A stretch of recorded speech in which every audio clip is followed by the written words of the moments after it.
Hello everyone. Sorry for the delay on this video. As you can tell, part 2 was a lot longer than the first.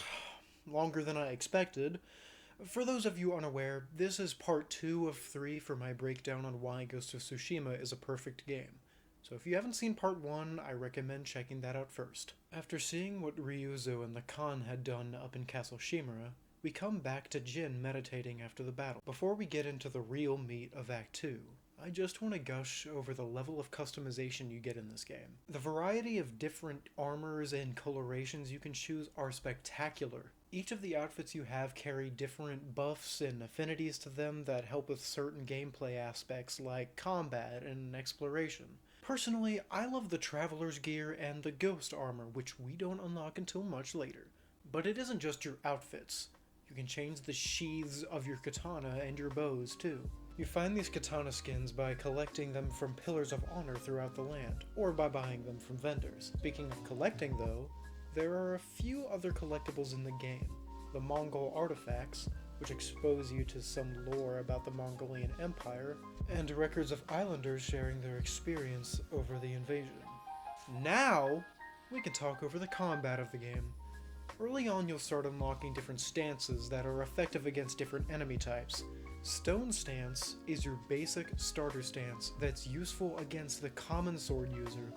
You'll soon unlock a Water Stance, a Fluid Stance that counters shield users, big or small types. Eventually you'll get Wind Stance, a wild style of spinning slash and thrusting attacks that's great against spears. Lastly, you'll come across Moon Stance, which are the best for taking on the huge Mongols with axes or great shields, featuring a combo of hurricane-like attacks. You'll also have a few ranged options, like a blow dart unlocked later in Act 2, a half bow with regular and flaming arrows, a long bow with heavy and explosive arrows, and throwable items, which are the most enjoyable. For instance, you'll be able to toss a wind chime which draws in an enemy for a stealth kill. A more advanced version of that, firecrackers, which draw in all enemies nearby instead of just one, and a black powder bomb that hits a large AoE, knocking all enemies on their feet. Lastly are your ghost weapons, used in face-to-face combat in place of stealth. Your options are between a sticky bomb, which when throw sticks and bombs, kunai, which can stun multiple enemies temporarily, smoke bombs that create a large smoke cloud to execute stealth kills when surrounded by a crowd, and the Way of the Flame, which I will actually talk about in part 3, since you don't unlock it until then. That's pretty much all there is to combat you can find, bar a few things. Returning to the main story, we get to see the first actual conversation between Jin and Shimura since the beginning of the game, as the last time we were too preoccupied with taking the castle. Shimura of course brings up Jin's exploits while fighting the Mongols, and after Jin explains his reasonings, instead of scolding him, Shimura understands why he did what he did. But despite his thankfulness, he still reminds Jin of the importance of the samurai's code. Since we are the ones the island looks to for protection, we, more importantly Shimura, don't want the land to fear them. Jin mentions Yuna and all she's done to help us get to where we are. Yuna desires a ship for her and Taka to escape Tsushima and flee to the mainland after all they've been through. Lord Shimura tells us he'll pay for the transportation only if she helps take Castle Shimura with them. Wanting to talk more with Jin, he asks for a ride with him to Toyotoma, the main region we explore for Act 2. On the way, we smell something unsettling in the air. Burning homes. Families. Likely done by the Khan. We spot a Mongol patrol ahead and wipe them out before riding to Fort Ito. Here, we will find a lighthouse Shimura needs to rekindle to spark hope throughout the land. However, it's been overtaken and there are prisoners here we need to free. Yuna catches up and points out a group carrying explosives heading towards us. Using an explosive arrow, we take them out instantly. Before lighting the lighthouse, Yuna tells Shimura about the boat she needs off the island. Dismissing the thought, Shimura tells us we need to focus on the objective at hand. Since we don't have as many forces as we need for the assault on Castle Shimura, Yuna informs us about the warriors of Yarikawa who may be willing to join the fray and rid the Mongols of the island. However, Shimura doubts they would offer aid due to his triumph over them years ago. Yuna, who grew up there and witnessed what he did, still admires him, and she will give good word to the people of Yarikawa. When we light up the lighthouse, which is another activity we can do throughout the island, that kickstarts the liberation for the Toyotoma province. Lord Shimura then gives us our tasks to accomplish in order to attack Castle Shimura. Our objectives will be to grab the Sakai clan armor from the Sakai estate, and to recruit Yarikawa. Meanwhile, Shimura will request backup from the mainland shogun. We, of course, have to go find the man that will send the message for us. Before we start any of that, remember those prisoners I mentioned? Well, one of them is a new character, with my favorite side quest line in the game. His name is Norio, and he of course will help with our assault on Castle Shimura. He is a warrior monk from Cedar Temple, a location we won't visit for some time. Norio was captured and slowly tortured along with his fellow monks. Many died, including his brother, a famous warrior monk, Enjo. Norio was imprisoned in a small hole in the ground for days. After meeting, they leave the fort and discuss their next plan. And Norio not only will provide help, but also the rest of the warrior monks will too. Norio plans to defeat those who captured and killed his friends, not with revenge, but to fight for peace. Our goal is now to meet Norio in Akashima village, and meet a healer named Hochi. And after leaving the area, Act 2 now legitimately begins.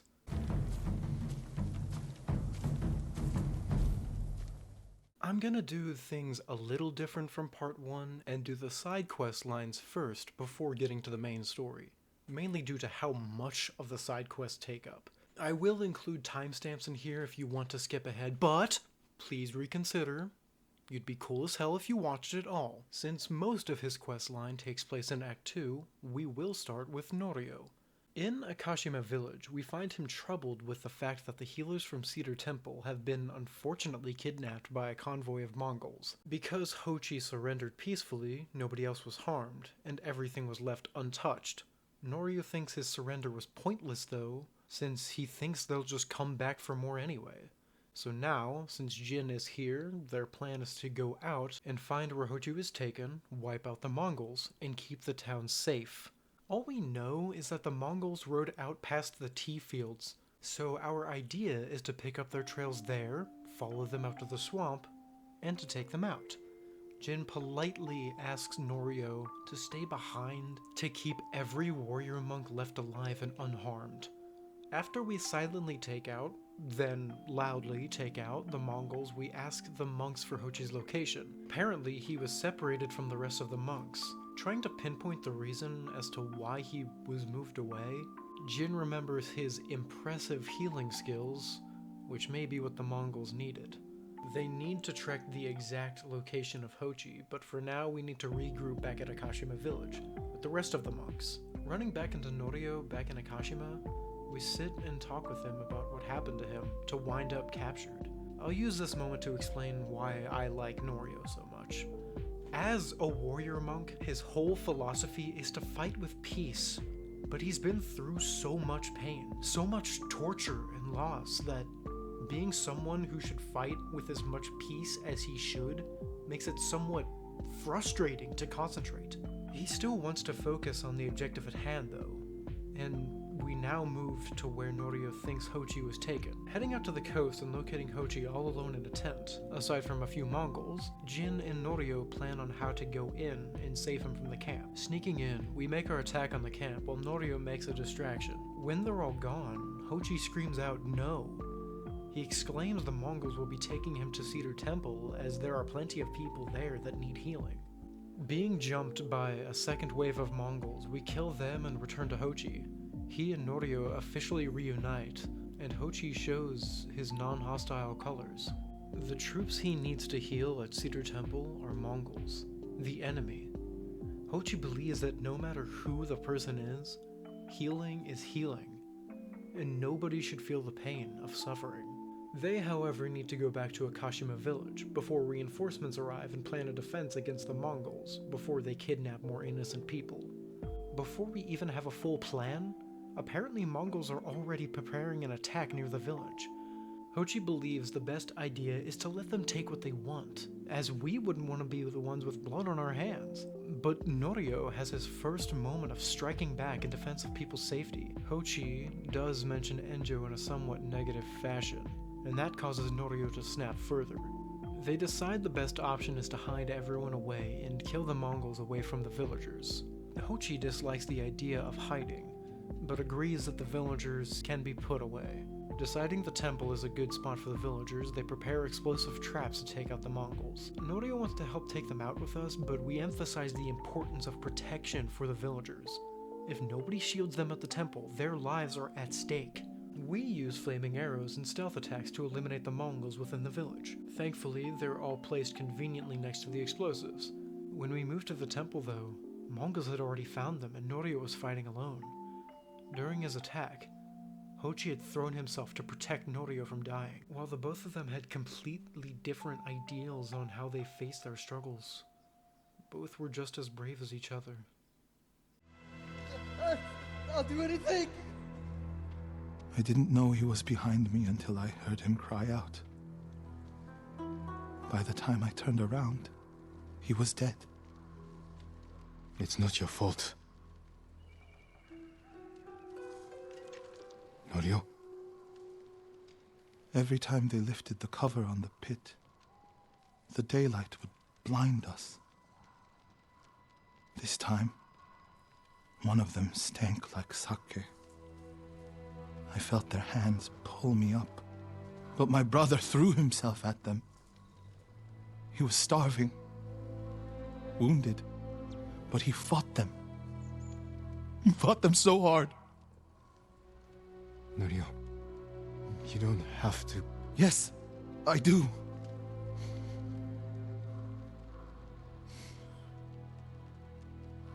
They gave up on me and took Enjo.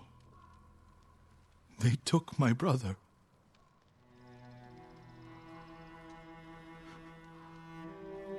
Everyone who rode south from Cedar Temple. All gone. Except me. They deserve to live. I'm the one who should be dead.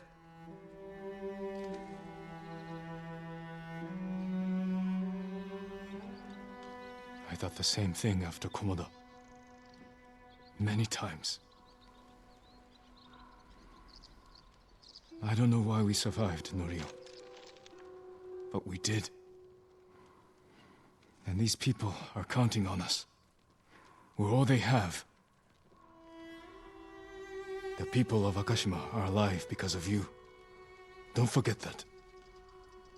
Because they won't. We then meet Norio to the north at a large temple full of healer monks. One very important monk, called the Abbot, has gone missing. He fled when Mongols attacked him, and they suspect he may have ran into a farmstead an entire horse ride away. However, once we arrive at the farm, there's a fire on the opposite side of town. Investigating the house, there is a burnt-up body, but it's not our guy. Noticing some moistened bedding that hadn't been burnt and an open window next to it, the Abbot had escaped. Following his tracks, we find some Mongols up the road. They seem to also have tracked the Abbot to this position as well, as they're peering off the edge of the waterfall, meaning one thing. He must have jumped down to safety, although it wasn't too safe for him. We find he hid himself inside a crevice, and Norio comes to see what's become of him. While fearing that the monks will abandon the temple with the absence of the Abbot, Jin notices something called a Lotus Sutra, which was written in the Abbot's own blood, as a final, last-second message to the world. Jin thinks that if this sutra is shown to the monks, then they won't be too afraid to leave. Taking it to heart, Norio does what Jin suggested and tells the monks of the Abbot's call to action. Successfully keeping the monks in the temple means that they have hope and can continue healing the land from all its pain. However, something else is missing from the temple. Their statue of the Buddha is gone, taken by the Mongols. They were heading down towards the coast, so we promise the monks will head that way. However, one monk mentions that if Norio's brother wasn't strong enough to fight back against the Mongols, then why would he be any different? Since Enjo died to a Mongol, they kinda think nobody can take them on. But we shake it off and horse our way to the coast. Along the way is a near-dead monk who explains he tried to beg the invaders to return the statue. And, well, you can see what they thought of that. Pointing us to where they're located, we once again clear out a camp of angry Mongols in our own ghostly way. Then luckily we find the statue, unharmed and already in a wagon for us to wheel back to the temple. Norio tells us at the temple that this wasn't the only time people tried to steal the statue, as Enjo protected it from bandits once before. Norio wishes that people would have to stop dying to protect it, since it had so many greedy onlookers having at it. Both Jin and Norio had similar experiences with this statue as a kid, as it had originally inspired Norio and Enjo to become warrior monks. After all they've been through, Norio seems to be losing what he'd been fighting for. For Norio's final mission in Act 2, we find that the monks have been feeling better with the statue returned, but not before long. A Mongol shows up and demands for the surrender of both Jin and Norio, as they've defied the Khan. Accept and everyone lives. But we would never accept to this. When we refuse, they strike and I accidentally get bodied by an explosive shotgun. Once we're done being shot though, Norio fears for the safety of the monks by the river. He thinks that if we leave, then the Buddha statue could be compromised. Jin thinks their lives are more important, but it would be going against the sutra to the abbot. Norio has to make a choice between the two, and he chooses to stay for the statue and the centuries of history that reside in this temple. Understanding his decision, Jin leaves for the monks at the river and warns them. Thankfully we get there before the Mongols do. When they do arrive, however, we fight back with all we got for the sake of the lives of the monks. Then suddenly, Norio shows up, having abandoned the temple, and helps with the extermination. Norio realizes that people are people and buildings are buildings, so he cuts the shit and they run back to the temple and they have their final fight against the Mongols at the temple. Of course there's plenty of waves of enemies we go through, but the only difference between us and them is that we have something to fight for. With all we've done, Norio officially agrees that he, his Naginata, and the fellow warrior monks will fight with Shimura at his castle. Checking the grounds for anything else destroyed, they see that a statue of the Buddha had been demolished. The very thing that Enjo had gained praise for protecting. They come to the conclusion that, even though the statue is gone, its meaning still persists and will always serve as a great lesson. Finally, we'll move on for now. I love that questline, but that was quite a lot. Now we go on to my boy Kenji, who only has 2 quests left in his entire line. Encountering him, he tells us there is an opportunity down the road, with a ton of supplies at an empty Mongol camp. Jin is of course suspicious, but instead of caving in, Kenji tells us that there is nothing to worry about. The camp actually has plenty of supplies for the villagers, and also something to worry about. A man named Nato that recognizes Kenji is tied up, threatening to kill Kenji. Kenji tells Nato that he left him to go get our help, and as we free him, the Mongols for this camp show back up. While we're killing them, Kenji and Nato somehow manage to lock themselves inside a bear cage trying to get away from the Mongols. Freeing them means it's time for Jin's scolding on Kenji. We tell him that every bite of food is going to the survivor camp, or Jin may have a worse punishment for Kenji. Meeting him one last time, for his quest line, not permanently, we meet him in Umugi Cove. This time, he seems a lot more regretful for his recent actions, although it isn't because of his morals. You see, his life is at stake this time due to a falling out with a Mr. Gon the Butcher. Gon wants to take Kenji out back and shoot him, so to speak. All because Kenji... He paid for delivery of sake and medicine, and I might have skimmed some to help survivors fleeing Izuhara, and didn't think he'd notice. While his heart was in the right place this time, his brain definitely was not. Asking us to come with him just in case nothing happens, or if something does happen, then we'll be the first responder. Hopping on horseback, we cut through the off-roads and approach their meeting area. Before Kenji goes in, we discuss how we're going to tackle this box. Jin will sit and hide, and Kenji will yell out a phrase to alert us if something goes wrong. When we find a hiding spot though, we notice bandits watching from a distance. They plan to ambush Kenji, so naturally, we ambush them. Somehow, I managed to get spotted, so it turned out to be just a regular face-to-face assault. Of course, the bandits still want to focus on Kenji, so we have to protect him, and hey, look, the Mongols are here now. What, why are they here now? Anyways, when we kill them all and save Kenji, he thanks us and tells us he'll give us anything we want to make up for his bad actions. Jin wants nothing from him, but asks why he is the way he is. Kenji gives us the most surface-level response on why anyone does anything. We still think Kenji can do so much more, since he has saved lives multiple times in the past. Instead of reveling in a vat of money, he could revel in his own heroism. Kenji can be so much more, but sticks to what he knows most of the time. Jin wants him to take advantage of his positive skills, because his potential can really shine through. But after this, we won't see him until we continue the main storyline. For now, we'll be looking at Sensei Ishikawa. Finding him fresh out of a fight in the middle of the woods, we have to protect him from a handful of Tomoe's Mongols before actually starting his quest. We're finding out that the Mongols are starting to adapt better to Tomoe's teachings, having him surrounded. Or at least we think, since the only reason he got was because he's been too focused on Tomoe. For someone who makes mistakes all the time, they seem to happen only when it involves Tomoe. We grab our horses, finding more of Tomoe's work along the way, and trace her back to her next known location. While here, we scout ahead and see the quote-unquote target practice they've been doing. We get the jump on them and look around the camp, finding a supply list for more archery equipment for the Mongols, along with a message in Japanese that no Mongol could read. It's being sent out to the Khan, promising their troops will know everything there is to know about the killing samurai business.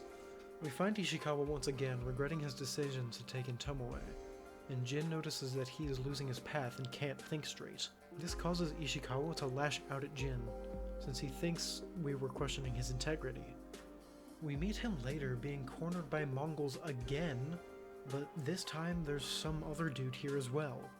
Now at this point in my recording, I must have fat-fingered turning off subtitles, so at various points in the video there will be no game subtitles, but for now, just know that Tomoe is up to no good. She's been killing people on the road and pinning messages on them, saying Jin and Ishikawa are the ones behind these murders. With what she's been doing, Ishikawa keeps losing his head over these actions. Following Ishikawa and that one guy, we head to another of Tomoe's examples. We see firsthand one of these messages and a trail heading straight for a woman who is tied up. When we free her, she starts crying because Tomoe told her that when we came for her, she would then die, which she does. She's shot down by Mongols up on the cliff, which Jin and Ishikawa make quick work of. Doing this, Ishikawa tells us that the lady who just died was someone he had sent out on her own to find information on Tomoe. Jin tells Ishikawa off about this, but Ishikawa says that everyone must choose between life and death, which his power to manipulate that outcome is too strong. With not just Ishikawa back, but the subtitles too, we find him in a small farmstead, with a lead on how to find Tomoe from a woman named Ran. Ran seems to have accidentally found her camp and got out before anyone saw her. Ran confirms she saw Tomoe not just now, but way back when she was with a group of thieves. Apparently, she's been a menace for much longer than we thought. She tells us the camp is southwest of here, which we'll head to after a talk with Ishikawa.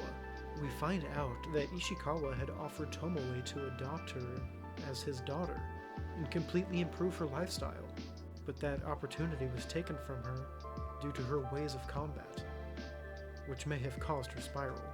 They move on to Tomoe's camp, which looks very similar to the one we saw earlier.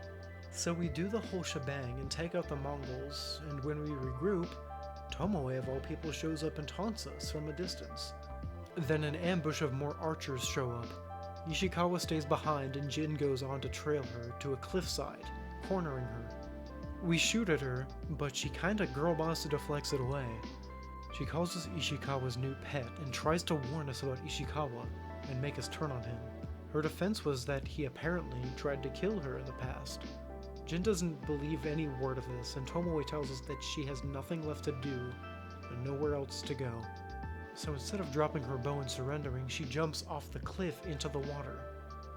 Not bothering to jump in after her, we head back to Ishikawa and tell him about what happened. Wondering why we didn't kill her, he tells us that whatever she told Jin was a lie. All she wants is to drive a wedge between us so we'd take each other out for her. But that's it for Ishikawa till part 3, since she'll be heading north to Kamiegata. So obviously, we'll be going for Lady Masako now. And she has quite a lot here. Immediately upon finding her, she tells us that one of the people on the list is a thief who stole some important things from her home after the massacre. She accepts our help to find the thief, but she needs us to be discreet. So we head out in the direction they went. On the way, however, she tells us that the thief, Mai, was a servant for Clan Adachi, so this betrayal means even more to Lady Masako. When we find her on the bridge, she's surrounded by Ronin. Watching and listening from a distance tells us that she plans to sell all the things she stole, but needed to wait for some reason. But the Ronin's boss doesn't agree with this and demands they sell it now, demanding Mai takes the Ronin to the heirlooms. They head off and we follow, taking out each straw hat along the way. When we follow them to the heirloom's location, the last straw hat calls out for an ambush on us since he knew we were following them. Once they're all killed, Masako asks to speak with Mai alone. When asked why Mai betrayed her, she exclaims that it was Masako who betrayed Mai. Masako can't understand this since she saved Mai from her husband killing her way back. But this was all because Masako never left her husband for Mai. You see, the two of them were secretly in love. There was never an affair, but they still have feelings for each other. Unable to tell Masako who she serves, Mai leads the two to the actual locations of the heirlooms. Jin is asked to retrieve the heirlooms so Mai and Masako can talk again. Once we return, Jin experiences a strange case of short-term memory loss and asks where Mai went. Saying she went home, Masako tries to explain her faith to her husband. Jin knows, so he cuts her off. Masako seemed to hold a lot of love for her heart. They cannot think of anyone else who this man behind the Adachi massacre could be, since Masako had nobody else who she had feelings for. Promising to find the killer, they move to a temple that Junshin resides in. When we're here, she informs us of a man named Kajiwara, who is on the list. And he lives somewhere in the area, but Junshin won't leave the intel on where he is. When Jin tries his hand at it, Junshin thinks that if he tells us his location, then Kajiwara could die. This is true. But after some convincing, he tells us his location. But we're only allowed to talk to him, nothing more. His hut is down on the beach in seclusion, so we grab Masako and tell her where his hut is. Junshin tells her goodbye, and we run down to the coast. Sadly, Mongols have located the hut before us. Like usual, we take them out and we enter the house to find Kajiwara. But he isn't here, but his dead wife and daughter are. Since Kajiwara's body wasn't here, we aren't sure if the Mongols killed him or whatever else. There are footprints leading away from the house. Hardly around the corner do we immediately find Kajiwara hiding away. He's begging for his life, saying he had no other choice, and with no hesitation to an accusation thrown at him about the death of his family, he gives in to killing them, thinking it was a better outcome than if the Mongols did it. Asking him who he was hired by, Masako assures him he'll die like his family, but he just complains that he did what he did because of how Masako drove him to poverty. Masako doesn't take another word from him and kills him. Everything he said was a lie. All they know now is that the attack on the Adachi family was personal. Now we run into Masako in Imuki Cove. She tells us of another man on the list who we've got to find. Omura, the titular guy, supplied weapons for the attack on the estate. Finding a spot to stalk Omura entering Imuki Cove, Masako tells us he used to be a family friend who delivered supplies for the family. However, he was greedy, so they broke ties. We actually see his two kids taking Omura's supply route. The two split up, so Jin and Masako do the same to follow them to Umugi Cove. The one we trail goes to a cave and talks to it about how the Adachi family betrayed them. But when we trail him to Umugi Cove, we meet up back with Masako and tell her that the man who hired the brothers is having a meeting with them up ahead. Following under a boardwalk leads us to a beach which Masako points out as a trap for the two, which turns out to be true. The bandito they meet kills the two and that completely bombs the lead we had on them. When the bandits are gone, we search the bodies and find a letter on the bandit leader, ordering the death of Omura, who turned out to be one of the two brothers we were following. Omura had a letter saying he'd gladly pay the bandits. Apparently, Omura was planned to be silenced and they come to the realization that the murderer wasn't even samurai. The further we narrow this person down, the better. They aren't samurai, they love Masako, and this attack was personal. Finally, we find Masako demanding the location of Junshin, our monk friend. We calm her down and we talk to the monk ourselves. The monk here tells us Junshin was providing aid for some people at a temple. When asked what she wants with Junshin, Masako says he wasn't exactly as friendly as we thought. There was a note addressed to him that was similar to the one with the names of the people on it, meaning he had contact with the family's murder.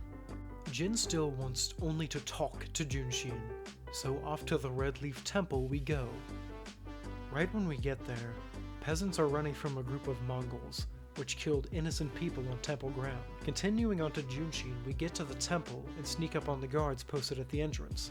Masako is then tasked to guard the entrance while Jin finds a way in and rescues Junshin from the Mongols inside. We cut him loose, and before we get far enough away to protect Junshin from further danger, an arrow, Masako's arrow, tries to kill him. We order Junshin to run and hide, and we confront Masako and tell her that nothing good comes of us fighting. This is the only time in any side quest line where we fight our own ally, not counting Ryuzo, and I thought this was peak cinema. And of course you can't have a duel without a stunning backdrop and battlefield. During this fight, Masako's true despair leaks out during her dialogue. Her mistrust for everyone leads to mistrusting even us. This whole fight is one of the most emotional ones, and when we defeat her, Jin grabs her sword and sticks it in the ground, showing his trust he still holds for her despite everything. Getting back up, they stand beside each other and face the Mongols that arrived during the fight. The mongrel intruder don't last long, and Jin confronts Masako about her behavior. Masako reluctantly shares her reasons as to why, saying all she saw when she looked at Junshin were her dead grandkins, and her friend through all this was protecting him. Out of all the side quest lines, Masako is the one Jin can relate to the most. Between the betrayal of Ryuzo, losing most of his family, seeing death over and over, but he tells her not to let anger cloud her mind. Masako, with guilt, asks if Jin trusts her. He does, but we need to find Junshin, and he tells her not to try what she just did, ever again. Picking up on his trail, we find him in the forest, begging for his life. Who offered you supplies in exchange for information about Masako? She called herself Lady Hana. Liar! Masako, wait. Who is Lady Hana? My sister. She was massacred with the rest of my family. She visited me 2 nights ago, wore a crimson kimono with a golden sash. I remember. She smelled of chrysanthemum. No. No. I never told her anything about you. I swear it. Leave us.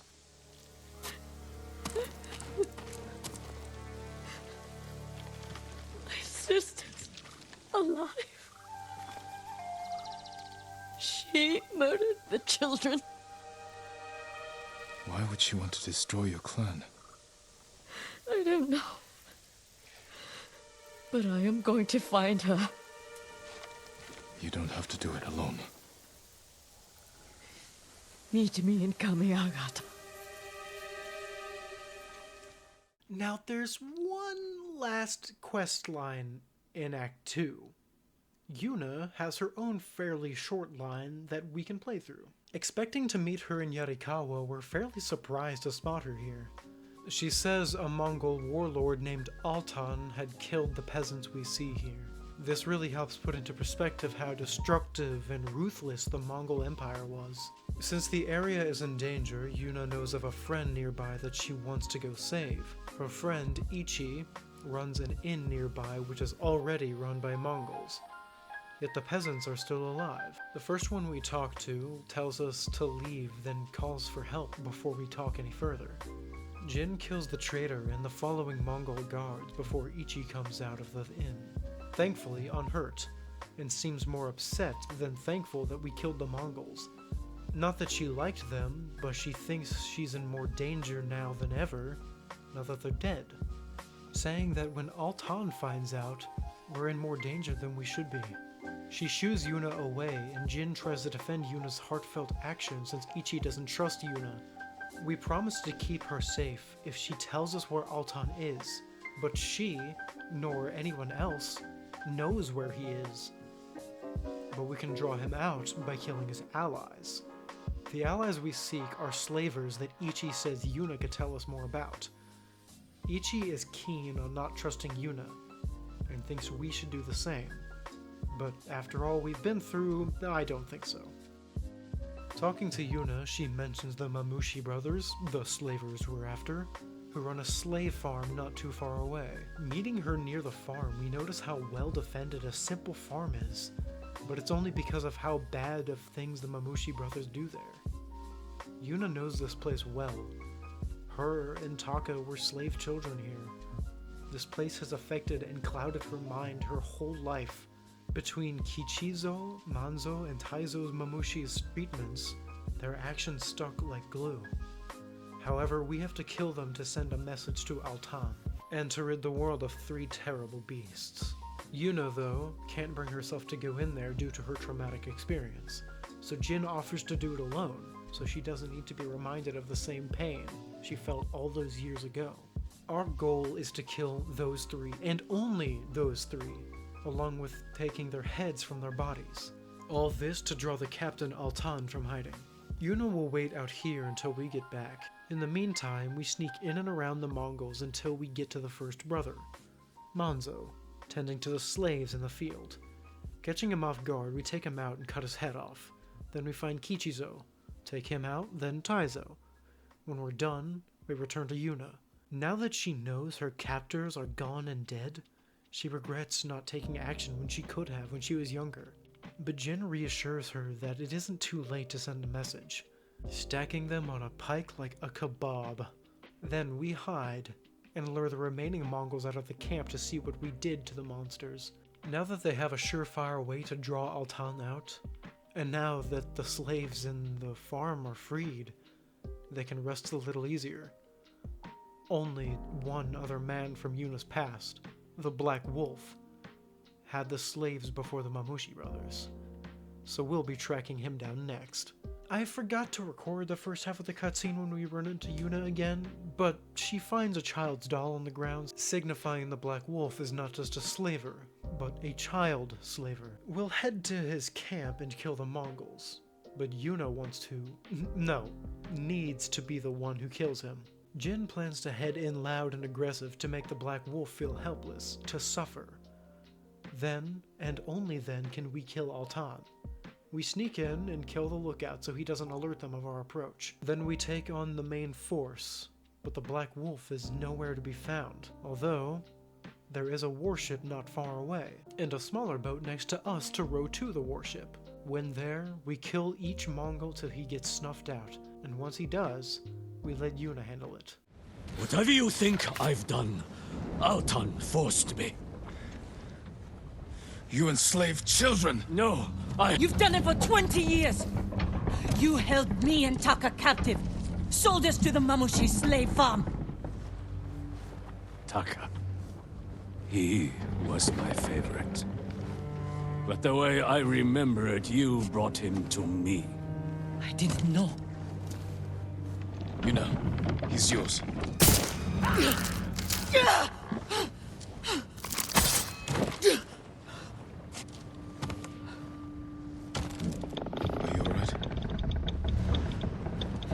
Get off this boat.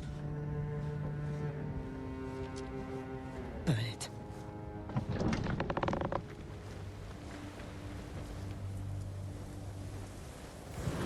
Altan will see this and know we're coming.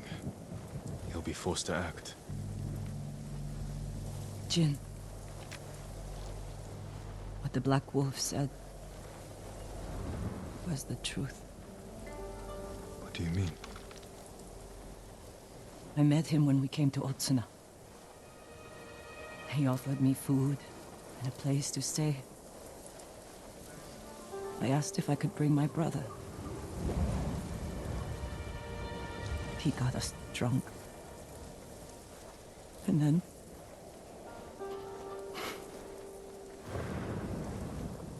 Taka doesn't remember.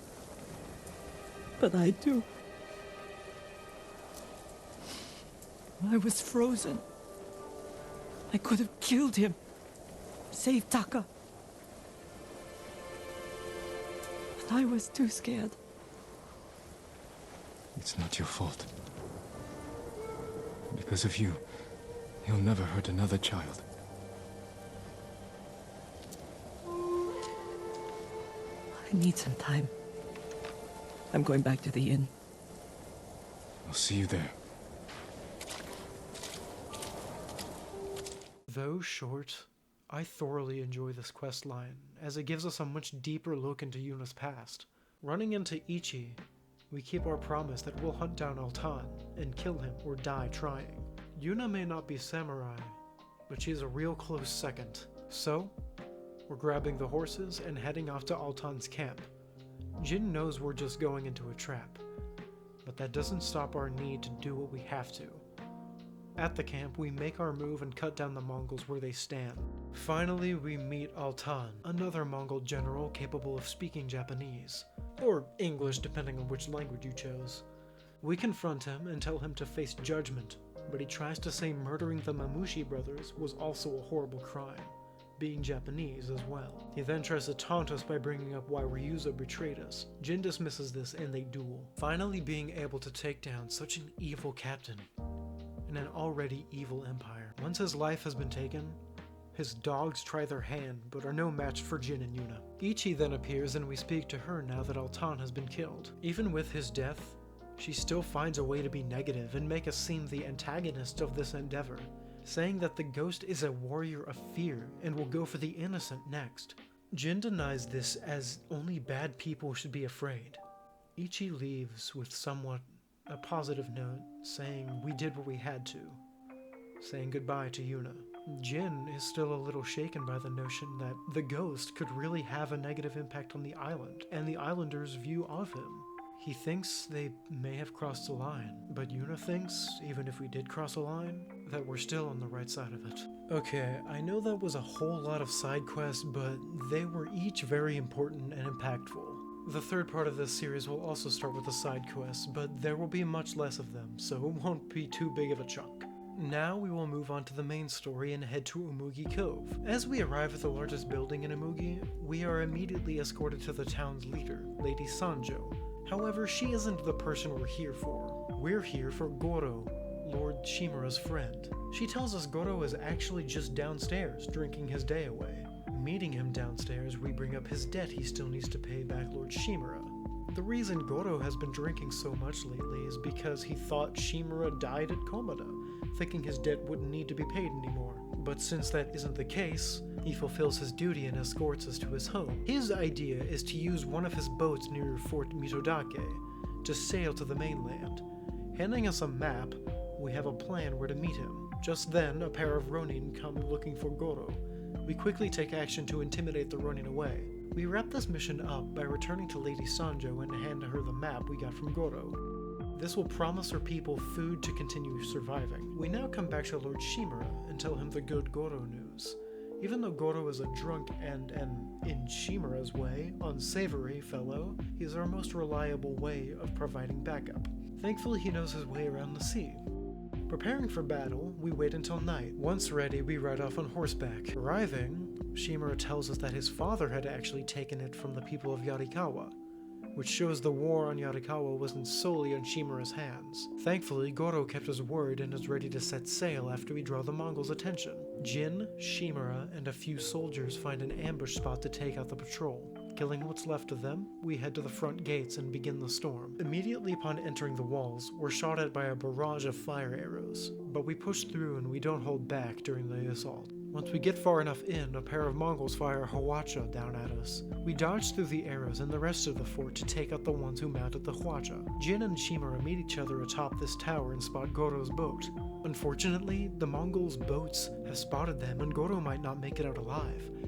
Thankfully, there is an unmanned Hwacha with us. Sadly, Shimura is disgusted by the thought of this as it isn't our own weapon, but since we can't let Goro be taken out, we have no choice but to use a sick-ass weapon to shoot down the enemy brigade.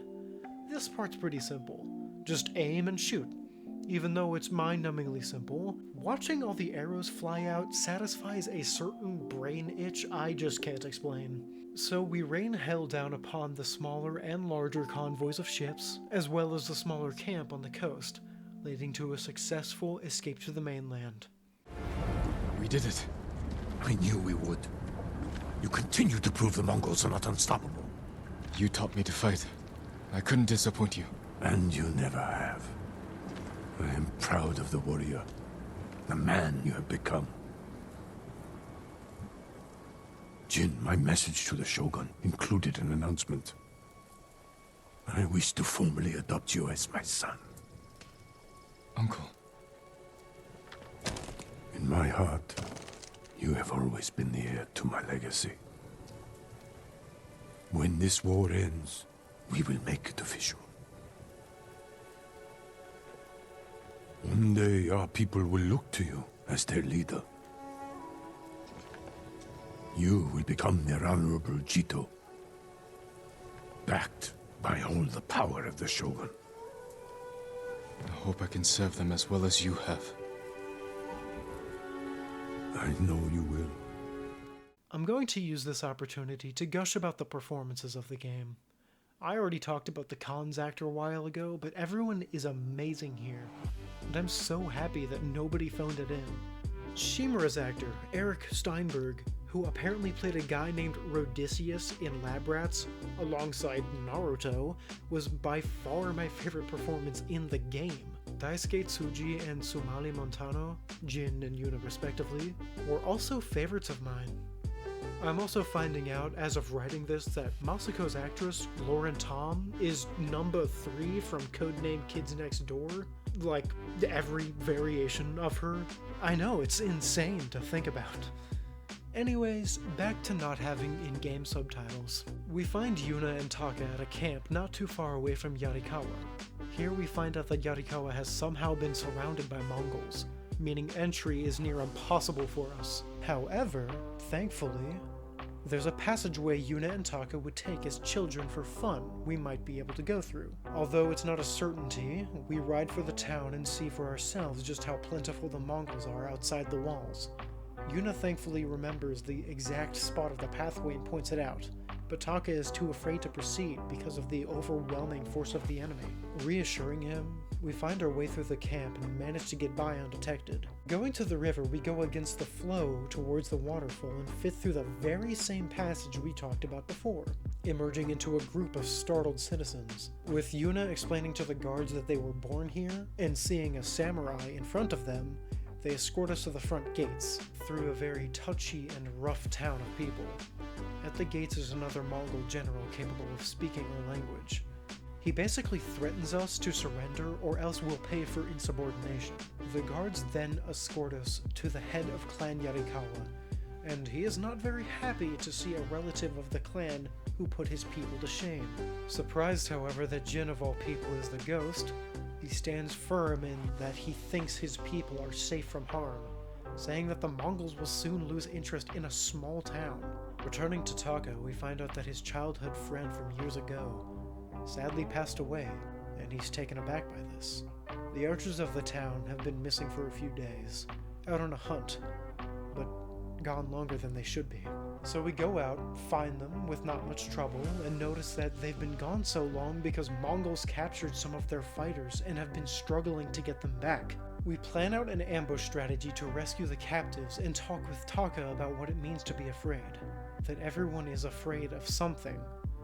But once the Mongol squad shows up, we strike and allow Taka to help in combat for once, since he insisted on helping this time. With the archers completely safe and ready to help with the defense of Yarikawa, Yuna pulls us aside and shares her feelings on how upset she is we let Taka fight. She saw a Mongol almost kill him, and since she knows he's not a fighter, she has every reason to worry. But Jin saw that Taka was able to hold his own, and that he did everything perfectly. With them somewhat upset at each other with some out-of-pocket statements, we flip to a moment the next day. A calm before the storm.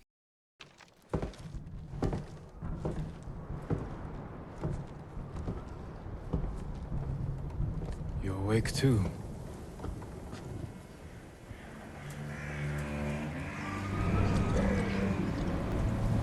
I killed the samurai. A chance to a bunch of farmers have. We have to try.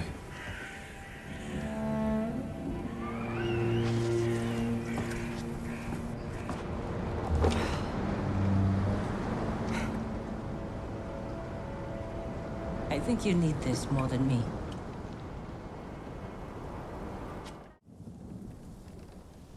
Kenji spent the rest of the day wearing one sandal.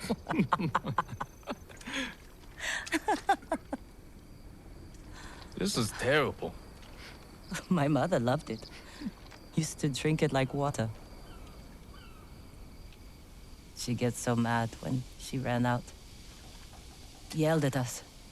Where's my tea? Sounds like a demanding woman. She broke Taka's arm when he was 6. I took him away. Ran as far from her as we could get. We heard they found her a month later. Face down in the street. You were brave to protect your brother.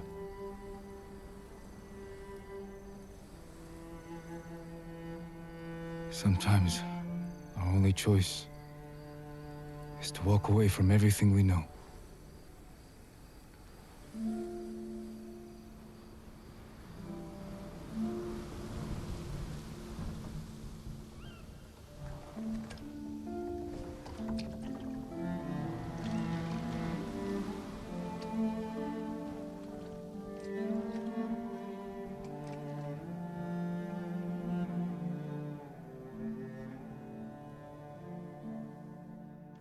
Waking up, we realized the battle had already started. We sprint down to the front gate, and just as we get there, the Mongols bust it down and swarm us.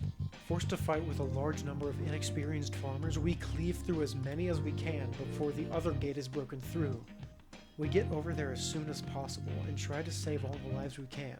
Strangely, the Mongols retreat, only to spot catapults on a cliff, making our defense all the more troublesome. Jin evades the shot from the catapult, and we decide to take matters into our own hands and disable the catapults before further damage is done. Of course, now the problem is getting back to town, so back through the camp and into the secret entrance we go. Once in, we hear fighting near the main pagoda, where the Mongol general is killing more citizens of Yarikawa. We challenge him to a duel, and once we get him down enough, more of his men appear. In a new and most important way of the Ghost, we slaughter the general in front of his men, which strikes fear in them, and unlocks a new form of combat, the Ghost Stance. After killing a bunch of enemies, we can unleash the power and fear of the Ghost, and one-shot up to 3 enemies, including captains. Jin, Yuna, Taka, and everyone else in Yarikawa go and drive the Mongols out of the walls and successfully win in our defense for Yarikawa.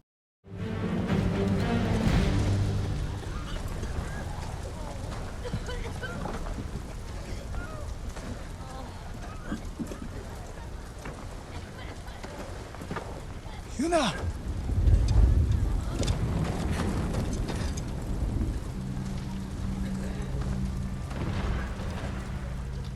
saved your town. Now, we help Lord Shimura save our island! We are not soldiers!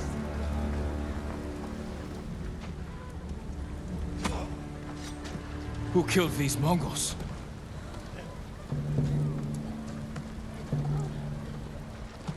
Who stood against the siege?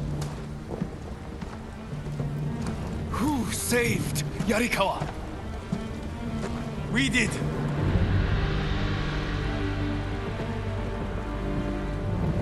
You can't just stay here and wait for the Mongols to try again! You say you are not soldiers. You are warriors.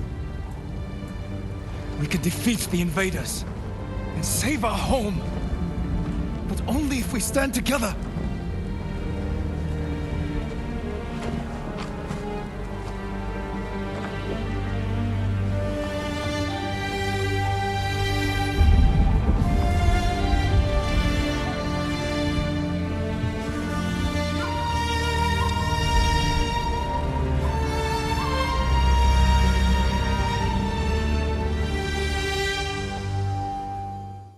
Get our last shot of the Khan's point of view, this time with Ryuzo.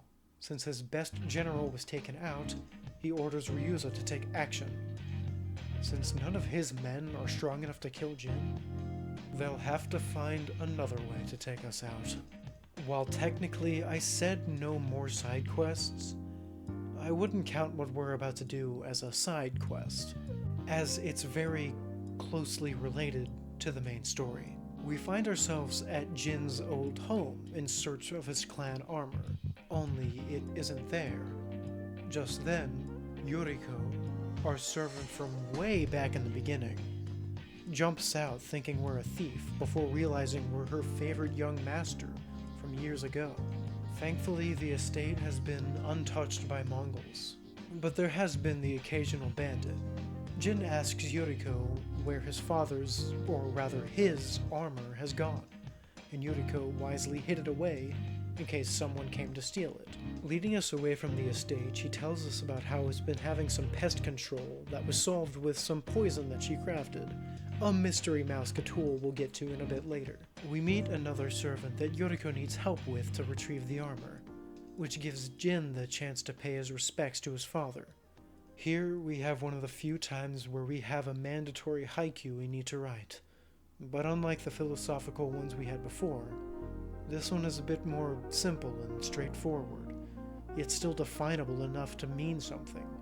After this, the armor is returned to its podium, and Jin appears very hesitant as it's the first time he's seen it since his childhood, likely since the funeral.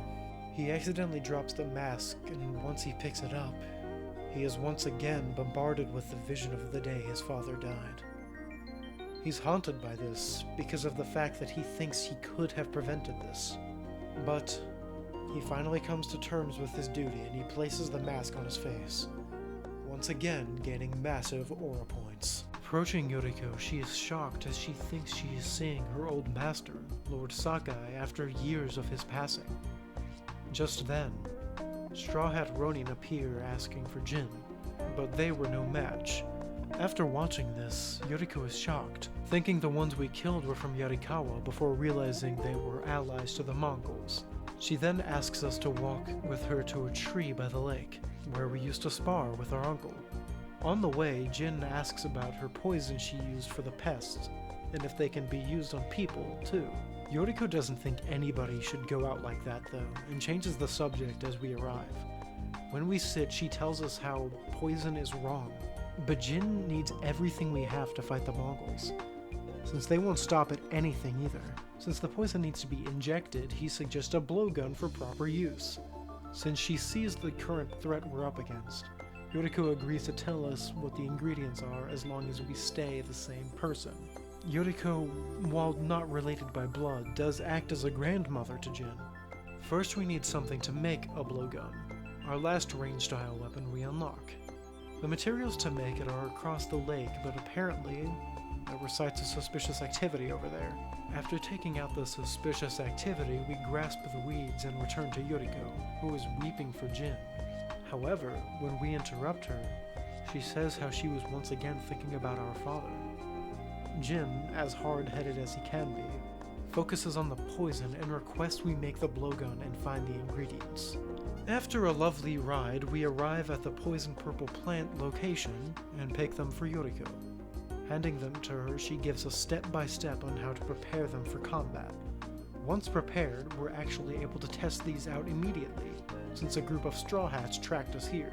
These are quite simple and fun to use, but there's another poison that's just a little bit more fun.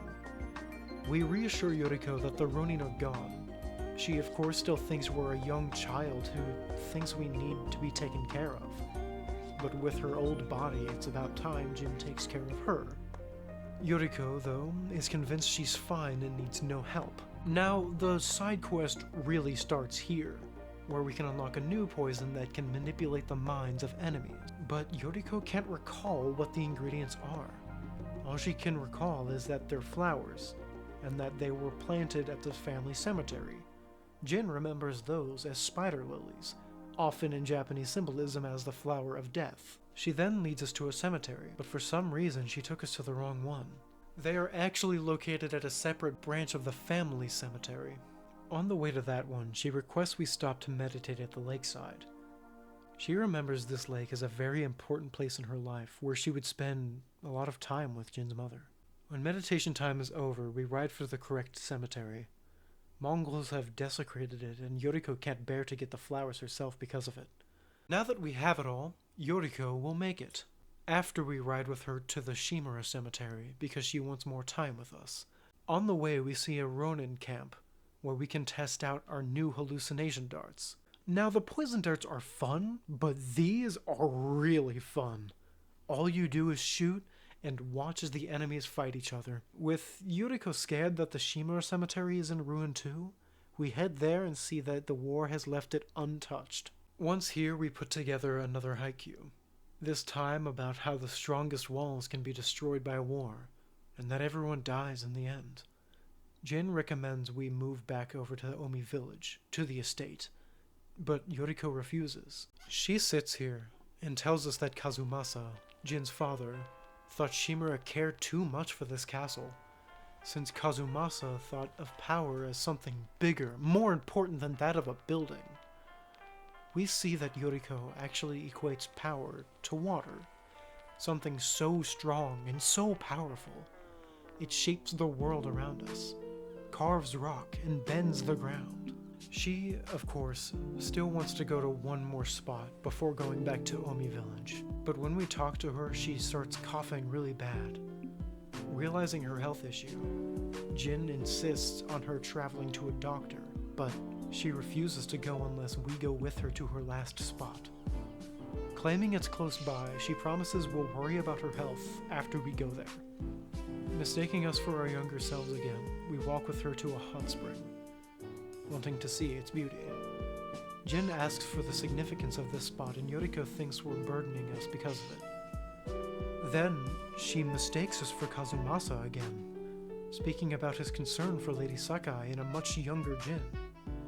And Jin, succumbing to the truth of how long it's been since Yoriko ate, asks her to rest here while we go out to find food for her.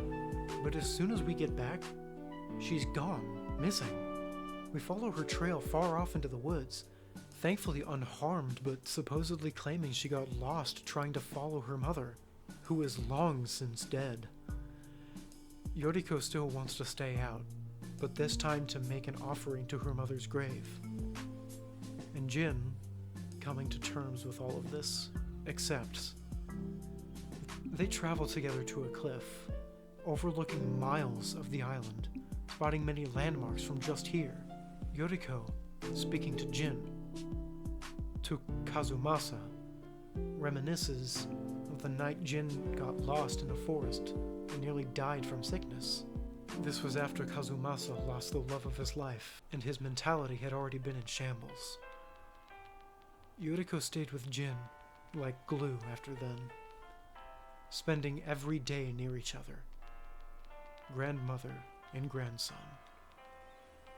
She loved and cared for the boy. wanting us to look out on the island of Tsushima. She recalls memories of her life before. And then... Now tell me what you see. Yuriko?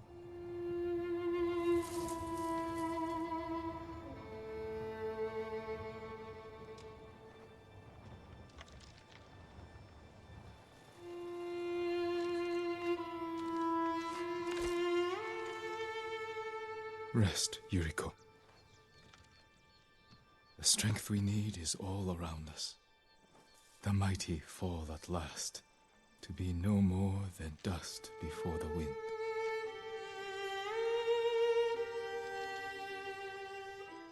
The tragic, yet wholesome tale of Yuriko comes to an end. Now we will return to Lord Shimura at his camp. Here he informs us of orders from the Khan himself, addressed to Ryuzo. The Straw Hat Ronin are supposed to strike their camp, so we need to take them out before they have the opportunity to, over at Fort Koyo-san. Speaking to Yuna and Taka, we remember Shimura's promise that the two would be leaving for the mainland. Jin asks her for help regardless and promises she'll be back in time before the boat leaves in the morning. Yuna, as helpful as she's been, insists that they'll be leaving and wishes us the best of luck. Now we say goodbye to Yuna and Taka, and we'll see them next when they depart the island. When Jin arrives at the fort, we scout ahead for an... Oh, Taka actually followed us here. Taka wants to help Jin infiltrate, but we know Taka is under-equipped to handle this.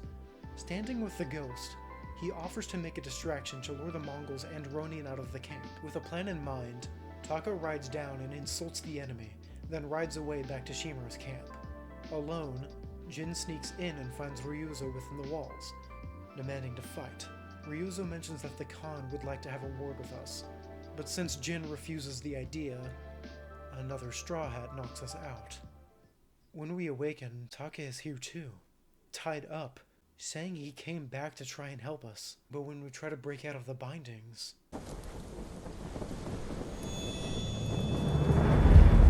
Taka, be brave. You must be thirsty.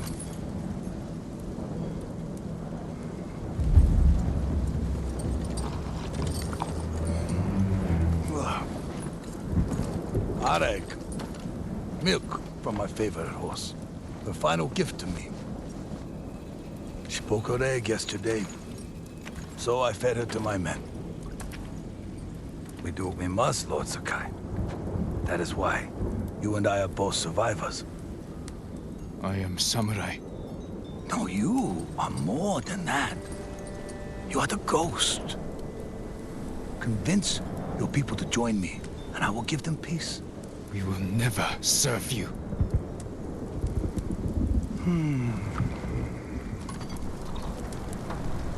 Your uncle said the same thing when I asked him to end this war. He refused to be your slave. I too have pride in family. And I know what it's like to live in their shadow. Why should we settle for scraps when we deserve to be legends? He is a legend. See? Your people will follow you. Join me and save them. You want to divide and conquer. You did it to Ryuzo. Not us. Oh. Your legend does not even care about you. If you kill him, you can go.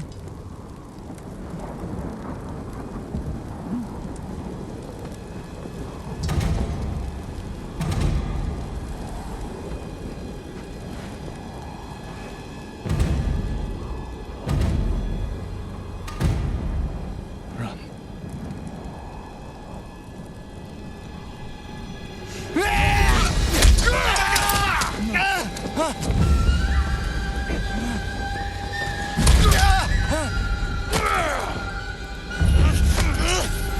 Stop! Till you're not!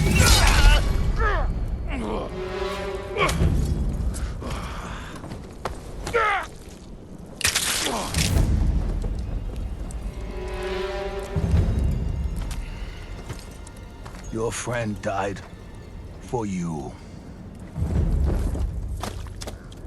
Now I must find another, and you must choose again.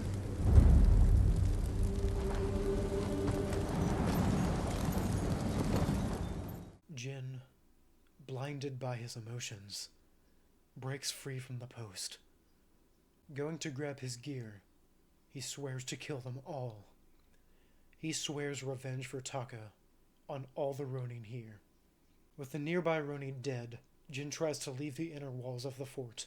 Then, Yuna arrives, telling us that Khotun Khan and Ryuzo were seen riding away from here, and she came looking for Taka. When she sees him, we hear a cry of sorrow echo throughout the land. Taka came here and died here because he wanted to prove himself to us, to be like us, like the ghost. And just then, the rest of the Straw Hat Ronin show up, and we wipe out every single one of them. The Straw Hat Ronin, barring Ryuzo, are no more.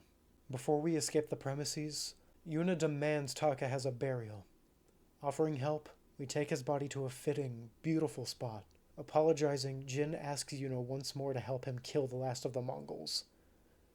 Since Yuna has no reason to desert the island, she agrees to help the cause once more. Was Taka brave? At the end? He was always brave. Returning to the camp, we see the Shogun's army has arrived. With everyone here and ready, we will soon make our march on Castle Shimura. Yuna confirms with us that Yarikawa will indeed be there when we leave to fight, because of Jin's endeavors to help them out. They believe in the ghost, and Jin keeps his promise to keep them alive at all costs. When speaking to our uncle, he congratulates us on our victory. We tell him about what happened at the fort, and are extremely shocked at how we made it out alive. But nonetheless, he informs us that the Shogun has accepted Shimura's decision to adopt Jin. Of course, it means we will have to drop the ghost and fully return to the correct path of the samurai.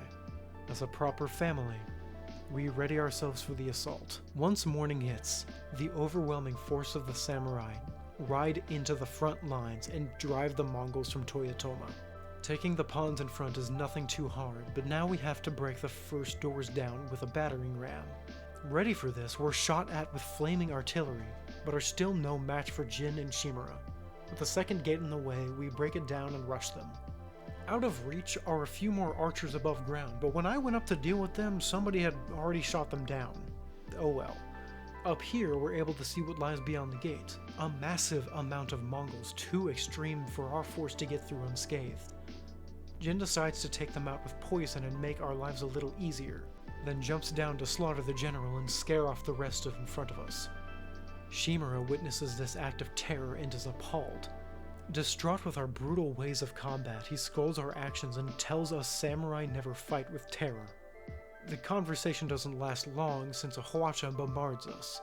Telling us to take it out with honor, we do exactly that and use the weapon to clear the way for the rest of our army. We push through to an open area and take out the last of the Mongols. Many retreat across the bridge and we celebrate a bit too early.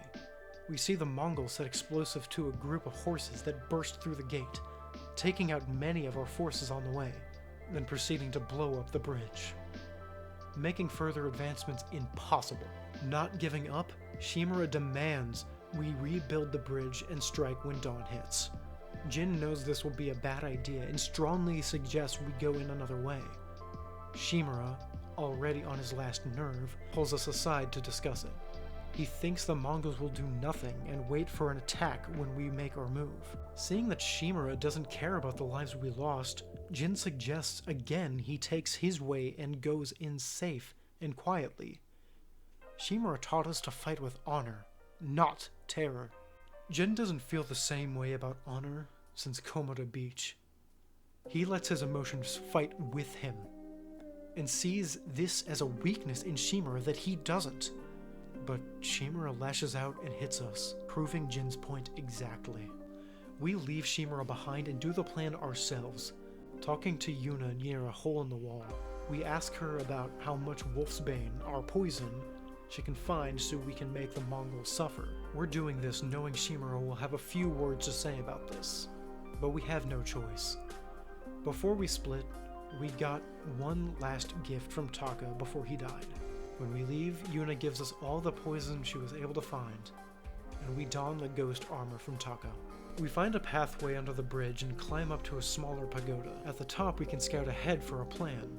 We spot a trap at the front gate that our army will run straight into when the bridge is repaired. We also see where to poison the drinks, and Ryuzo as well. We sneak around the back and reach their milk, dumping the poison into it. After waiting long enough for all the Mongols to drink the poison, we witness firsthand what consuming the poison does to you. They cough up their own blood and writhe in pain. When the last of them are on the ground, we come out and stand among them, watching the true horror we've laid upon them. Somewhat regretful of the path we chose, we shake it off and proceed to the main pagoda to face Ryuzo. He tells us the Khan has left him here to fight us, but he tries to join us and asks us that we face Khotun Khan together. But with everything Ryuzo has done to Jin and the people of Tsushima, he refuses, telling him to surrender and pay for his crimes. Though Ryuzo knows he can't do that, and they prepare to fight each other. Best childhood friends, forced to fight against each other one last time. Since Ryuzo can't let himself be killed by surrendering, we are each other's obstacle. However, once we finally beat him in Mortal Kombat, we see this.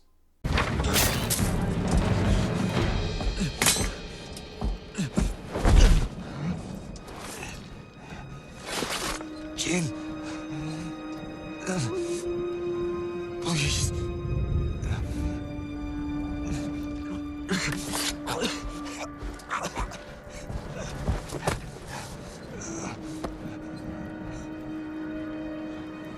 Goodbye, Ryuzo.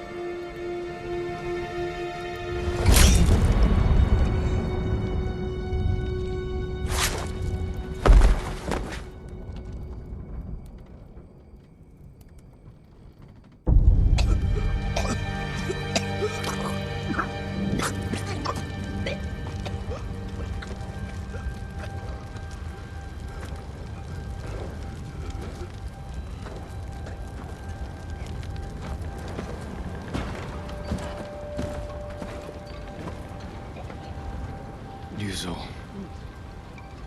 Good.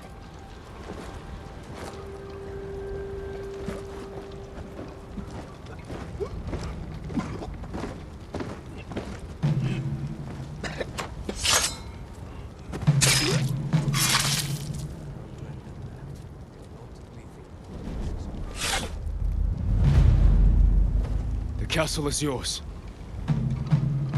The Khan marches north. We can head him off. You defied me! I did what I had to. For them.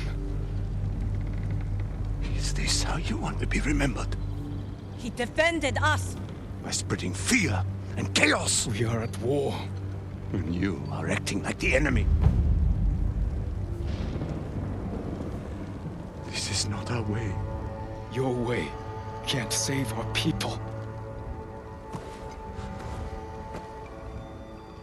The Shogun will demand a head. But it does not have to be yours.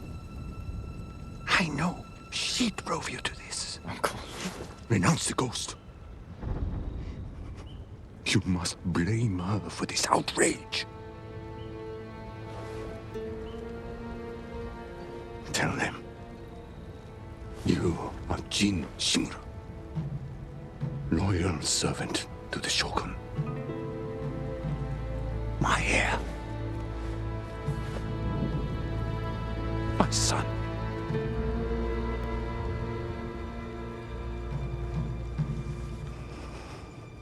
I am not your son. I am the ghost.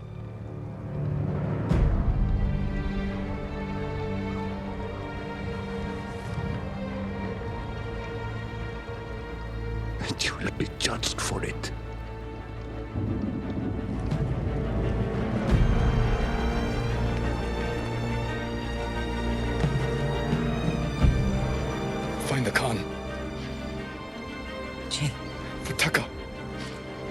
go.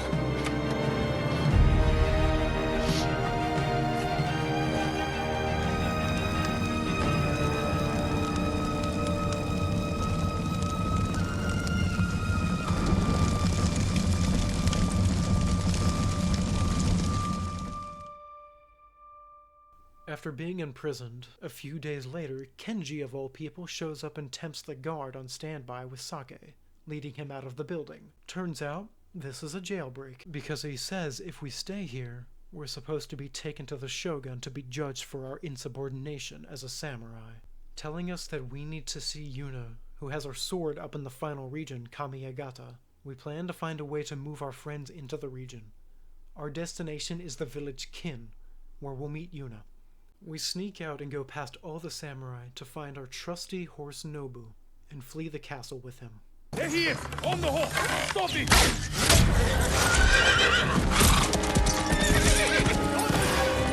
Get him forward! Forgive me, Nobu. We have to reach Ken. Yuna's waiting for us.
I'm sorry I couldn't protect you.